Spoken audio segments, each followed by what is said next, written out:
They spent $250,000 on a bridge on my land without asking. And when I warned them it wasn't safe, they called it obstruction. So I grabbed a thermos, a lawn chair, and watched the whole damn thing collapse into my creek, with Karen still standing on it. Welcome to HOA Karen Files, where we expose the entitled, the corrupt, and the HOA boards that forget what private property means. Hit subscribe because today's story includes sabotage, allegedly, structural failure, and the most satisfying courtroom takedown since, well, our last episode.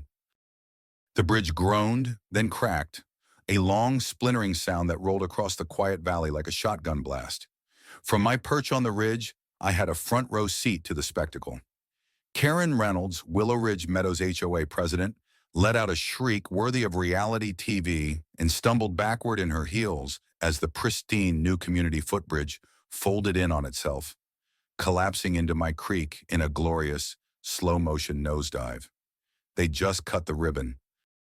Now their $250,000 vanity project was sinking into the same mud they swore didn't exist. Freeze frame? Yeah, that's me, the guy who supposedly sabotaged the bridge. And if you're wondering how I pulled that off in broad daylight and still walked away with a legal victory, pull up a chair. This story has it all: land theft, HOA arrogance, environmental crimes, and just a dash of poetic justice. When I bought the land, I wasn't looking for a war. I wanted quiet. My little slice of rural heaven was just 3 acres, tucked outside city limits, wrapped in old oaks and wild grass, with a mossy creek that cut across the western edge like nature's signature. I left suburbia for this. I thought I'd outrun the HOA nightmare. That illusion lasted exactly 6 weeks. It ended the moment Karen showed up, sunglasses perched like a crown, and declared the HOA would be building a footbridge across my creek. "It connects the community path beautifully," she chirped. "We got the permits. It's in the newsletter." News to me. I told her the creek, every rock and ripple of it, was on my property. No easement, no access, no bridge. Karen didn't flinch. She smirked, tossed her highlighted bob, and told me it would all be sorted out soon. The surveyors arrived the next morning. Bright flags, pink spray paint, tripods. One guy stepped onto my land and started taking photos. "You're trespassing," I called. He waved like I was offering lemonade. They didn't stop. In fact, the construction ramped up. Footers poured, rebar laid. A porta-john appeared beneath my oldest oak tree. They handed me a blueprint stamped weeks before I even closed on the property. Turns out the HOA had this planned long ago. What they didn't plan was a landowner with a background in commercial construction and a burning hatred for bureaucratic overreach. I documented everything, every truck, every violation. Every time Karen sent out a smug newsletter calling me an obstacle to community connection, I filed a cease and desist. Got ignored, so I got smart. I sent a proxy, my buddy Eric, a part-time resident and technical member of the HOA, to attend board meetings. He recorded every word. I started building a legal case. I found the original 1973 plat map. Proved the supposed easement had been revoked in 1984. Watched as the bridge crept closer to completion, and I waited. See, I didn't want to stop the bridge. I wanted it finished, sloppy, illegal, unstable, because once it fell, on camera and on my land, I wouldn't just win a complaint. I'd own the HOA. The markers came first. Little orange flags, bright as hunting season, popped up along my creek bank like invasive weeds. Then came the surveyors, clipboards, tripods, and an air of smug detachment. One of them actually whistled while he trespassed. I started filming everything. Not just because I was mad, but because I knew how this game worked. Paper trails win wars, and I wasn't about to let Karen Reynolds turn me into a villain in her HOA fairy tale without receipts. I started a digital folder titled Exhibit A, Idiocy in Action. By the end of week 2, it had over 200 files. Karen's newsletters took on a new tone. Passive-aggressive, gone full-court press. She stopped calling me by name and started referring to me as a local landowner resistant to progress. Cute. She wrote lines like, Community connection sometimes requires gentle compromise. Resistance to improvement is understandable, but ultimately unproductive. Unproductive, huh? That's when I brought in Olivia, my environmental consultant friend. Former state inspector, PhD in hydrology, and the kind of woman who made county planners sweat on sight. She took one look at the rerouted creek and said, "This is a Class C violation minimum." By now, they had redirected part of the natural water flow, my water flow, to better stabilize their foundation, without permits, without soil reports, without even telling the environmental board. I filed a formal complaint with the county. Karen responded by doubling down. Construction accelerated. More equipment, more workers. One guy even parked a cement truck right over a root system I'd spent 2 years nurturing. Now it was personal. I installed 3 trail cams, one facing the creek where they were trenching, one aimed at the materials stashed in the trees, and one tucked under the eaves of my barn with a perfect wide-angle shot of the entire worksite. Set to motion trigger, recording 24/7. Within days, the footage started rolling in, dumping materials on my land, unmarked workers bypassing safety protocols, and most damning, 2 laborers welding structural braces directly into a part of my property, clearly marked private. I didn't say a word. I just added it to the file. Time-stamped, geotagged, labeled. Soon the social pressure started. Neighbors stopped waving. Passive stares. Cold shoulders. One woman actually turned her stroller around when I came out to water the yard. Then came the anonymous letters. "Why do you hate progress? One person shouldn't hold back the whole neighborhood. We'll build the bridge, with or without you." Sharpie. Cut out magazine letters. No return address. This wasn't just a project anymore. It was a campaign. Karen had cast herself as the savior of connectivity and me as the stubborn, antisocial land hoarder on the hill. 2 weeks later, a knock. New guy. Name's Steve. Just moved into a lot near the southern cul-de-sac. Baby on his hip. Golden retriever in the truck. "Hey," he said awkwardly. "Sorry to bother you, but is it true they never got permission for the bridge?" I handed him a copy of the plat map and my cease and desist. He read it in stunned silence. "Karen said you were the reason construction stalled." "I'm the reason they didn't get sued into the Stone Age before they poured the first footer," I replied. Steve nodded. "You mind if I show this to a few folks? Be my guest." Onto the EU. Over the next few days, the temperature shifted. People weren't smiling, but they were thinking. Karen's bulletproof narrative had a crack in it, and I was prying it open with quiet facts and county filings. Then came the inspection. I walked the bridge under construction wearing steel-toe boots, a reflective vest, and a clipboard that said, "Site observation, property owner." Nobody stopped me. Hell, one guy handed me a bottle of water. And what I saw? Sloppy, fast, unstable. Half their footings weren't grouted. One support beam had been shimmed with gravel and scrap wood. And the cherry on top? A critical support brace on the southern end, my end, had been installed over compromised soil and rerouted water. A slow-motion failure just waiting to happen. I took notes, took photos, then filed a formal letter to the HOA's construction liaison warning of erosion, foundational risk, and potential collapse. Karen's reply: "Your concerns have been noted. Independent engineers confirm structural integrity. Further interference will be considered obstruction." Obstruction. That was her last move. Mine? It was just getting started. Then came the rain. 6 days of slow, heavy, bone-soaking rain. Not enough to flood, but enough to soften the already unstable south bank and shift the rerouted creek another few inches. I didn't touch a thing. But I did take one small piece of wood, an unapproved shim crammed under a brace that was supposed to be temporary. I didn't sabotage anything. I just removed a mistake. Gravity did the rest. The ribbon was red, the scissors were oversized, and Karen Reynolds, decked out in a sky blue blazer and HOA name badge polished to a shine, was positively glowing. "Today," she declared to the gathered crowd, "we cross into the future together." Click, the ribbon dropped. And with that, Willow Ridge Meadows officially welcomed its footbridge to the world. Less than 2 minutes later, it welcomed gravity. I'd shown up early, brought a folding chair, a thermos of coffee, and the satisfaction of a man who knows he's not crazy, just patient.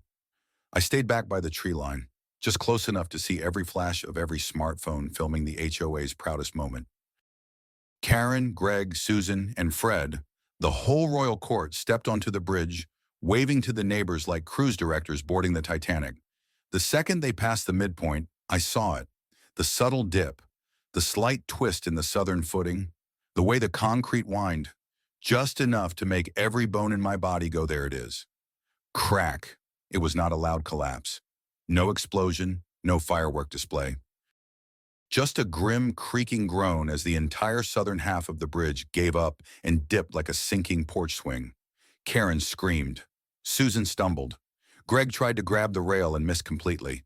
One of the decorative planter boxes shot into the creek like a torpedo. The bridge didn't shatter. It slumped, sinking into the mud bank like it was tired of holding up lies. The drone, oh, bless the HOA for hiring a drone videographer, caught the entire descent in cinematic 4K 60 frames per second shame. By sundown, the group chat had exploded. Clips were being shared faster than the HOA could delete them. Someone put slow-mo footage of Karen going down on one knee to the Titanic theme. Greg's pratfall got its own .gif before nightfall. A new Facebook group launched, Willow Ridge Rex. By morning, it had 400 members and counting. My inbox? Full of neighbors suddenly curious about property lines and what really happened. And the HOA? Silent. No newsletters. No ribbon-cutting recaps. No pastel posters about community vision. Karen, it seemed, had finally run out of pastel. 3 days later, the circus came knocking. A man in khakis with a thin comb-over and zero eye contact handed me an envelope. "You've been served," he mumbled, like a waiter delivering cold soup. Karen Reynolds, in all her bruised dignity, was suing me. Accusations, intentional sabotage, destruction of public infrastructure, obstruction of community development, malicious negligence, my personal favorite. Her lawyer's letterhead had faux gold accents and dramatic phrases like, gross disregard for communal harmony. I laughed, because Karen didn't know what I'd been building wasn't a bridge, it was a case. The next morning, I filed my counterclaim. Title, trespass, unlawful construction, environmental violation, and fraudulent misrepresentation. Supporting documentation, 24 time-stamped videos, 2 drone flyovers, 5 land surveys including the 1973 plat map, county soil inspector's erosion report, creek rechanneling violation paperwork, anonymous HOA internal emails where Karen literally typed, "Once the bridge is up, he won't have a legal leg to stand on." That line, my attorney Dana called it Exhibit A, B, and C. Court day came with gray skies and glorious karma. Karen sat at the plaintiff's table, squeezed into a navy pantsuit and visibly sweating. Her attorney looked like he'd rather be anywhere else, preferably in witness protection. Dana opened with drone footage. 6 angles, full collapse, crowd gasping. Then came property records, GPS overlays, permit violations, and finally the emails. Fast track before he files anything. We'll adjust the map if necessary. Not trespassing if we own the narrative. The judge took off his glasses. "Ms. Reynolds, did you knowingly build on this man's land?" Karen opened her mouth. Her lawyer shook his head. She closed it. The judge's voice was calm, but final. "I find in favor of the defendant. Damages awarded. All construction is to cease immediately. An injunction is in place. And I am referring this case for criminal investigation into misappropriation of HOA funds and fraudulent permitting." Okay. Dropped. Karen slumped. The bridge, what was left of it, was roped off by county order within 48 hours. Yellow tape. No trespassing signs, concrete barriers. The HOA board resigned en masse within the month. Karen, she sold her house to pay the settlement, moved out quietly, no ribbon cut on that exit. I used a chunk of the settlement to restore the creek bank, plant new grass, and replace the damage their project caused. Right where the southern footing once stood, I mounted a carved wooden sign between two solid posts. It reads, Private Property Structural Integrity Guaranteed. HOA free since year.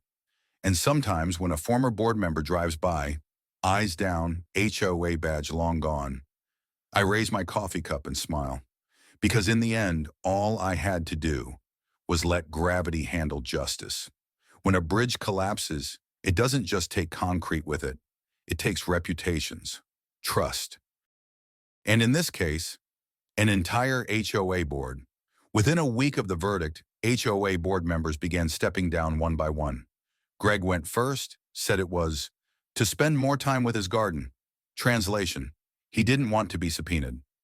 Susan resigned via a Facebook status that started with, Sometimes people just don't appreciate vision. Fred disappeared completely, moved to Arizona, or maybe the Witness Protection Program. And Karen? Karen tried to hold on, posted statements, held a community reflection meeting with free lemonade and laminated apology flyers. Nobody showed up, not even her usual cronies. The bridge collapse was one thing, but the dues hike? That's what did her in. See, to cover the emergency reconstruction costs, the HOA had quietly raised monthly dues by 40%. That's when even the most loyal members started whispering, wait a second. By the time Karen finally packed her moving truck, the only person who came to say goodbye was a teenage neighbor who shouted, You got ratioed, Karen! Poetry. In the months that followed, Willow Ridge changed. For the first time in years, people started reading the bylaws, asking questions, realizing just how much unchecked power they'd handed over for the sake of order. Yet, a group of residents formed a committee, not a new board, mind you, just neighbors with clipboards, dedicated to undoing the nonsense Karen had built. They cut back the newsletter to once a quarter. They held actual votes instead of assuming consent. They even planted wildflowers where the bridge once stood. Steve, the young dad who knocked on my door, became something of a community leader, not in a title sense, in the he actually listens sense. He walked over one day with his kid and said, You know, the quiet's kind of nice now. I handed him a root beer. Yeah, I said, it finally feels like I moved out of suburbia. Oh, and about Karen. Turns out her bridge wasn't the only thing crumbling. Once the emails came out, the county initiated a formal review of all Willow Ridge development approvals from the past 5 years. Guess what they found? 2 illegally approved sidewalk expansions, a bogus landscaping contract tied to Karen's cousin, and misreported maintenance costs totaling over $60,000. Karen's attorney tried to blame clerical errors. The DA wasn't buying it. Last I heard, she accepted a plea deal to avoid jail time, sold her home, and relocated to a town with no HOA, probably surrounded by suspicious neighbors and a mailbox full of irony. A few weeks after everything settled, I got a letter. No return address, typed, no threat this time, just one line. You really waited for the whole thing to fall, didn't you? No name. But I knew the style.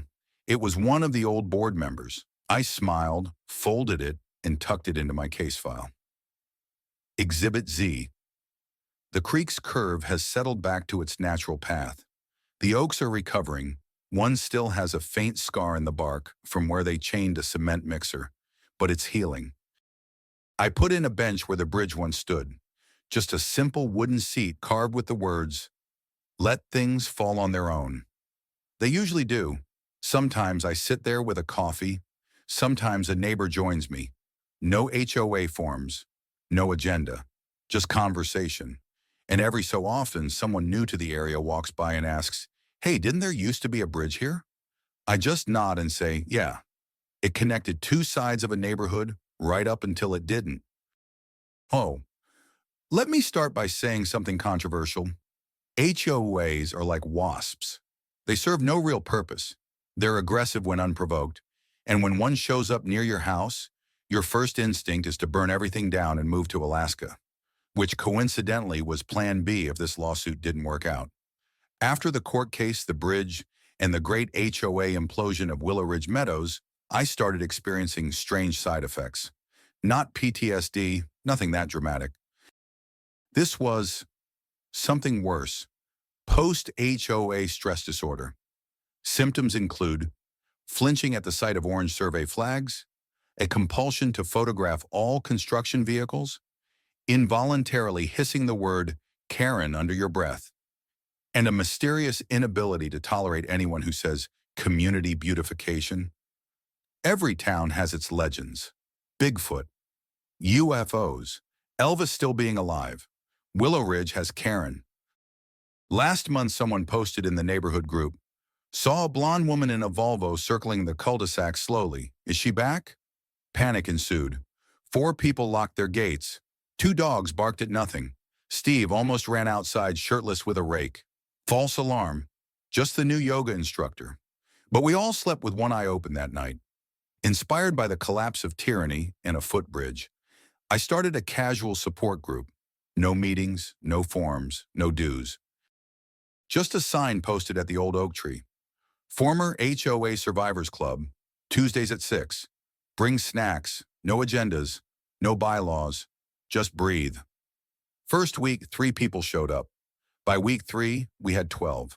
Now it's a standing room only picnic with a rotating snack schedule and a firm no clipboards policy. We share war stories. Someone brings bean dip.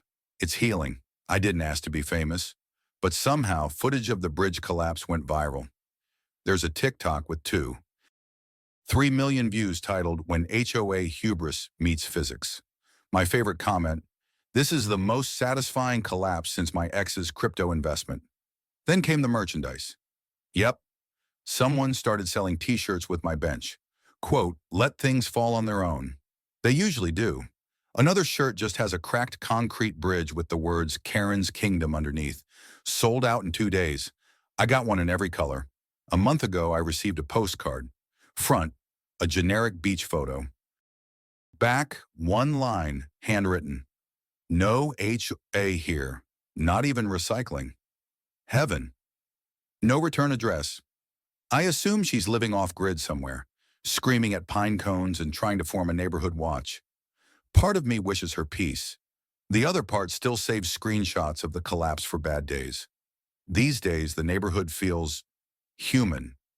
There's no newsletter, but somehow we all know when there's a BBQ. No fines for fence height, no letters about lawn shades. Just people existing near each other with mutual respect and the unspoken agreement to never let an HOA rise again. One time someone suggested we organize something official. Dead silence. Then a collective whispered, nope. Lesson learned. I still sit by the creek sometimes. Not because I'm guarding the land, not because I'm angry, because the bench is peaceful, the coffee's good, and the ghosts of HOA past can't swim. Sometimes a kid runs by and asks, Mister, what happened to the bridge? And I say, it tried to connect people who didn't ask to be connected. Nature handled it. He usually nods like I just said something wise. I wink, sip my coffee, and smile. Because in the end, there's only one rule that ever mattered. Don't build on land you don't own. Especially if that land belongs to a man with a drone, a file folder, and a serious grudge. Karen lost the bridge, lost the lawsuit, and eventually lost the neighborhood, all because she built where she didn't belong and messed with the one neighbor who knew the law, the land, and exactly when to let gravity do its job. If your HOA has ever tried to bully, fine, or build on your property, tell us in the comments. Because here at HOA Karen Files, we don't just spill tea, we pour concrete and watch it crack. Subscribe for more true HOA horror stories and don't miss the next episode. You won't believe what that board tried to build.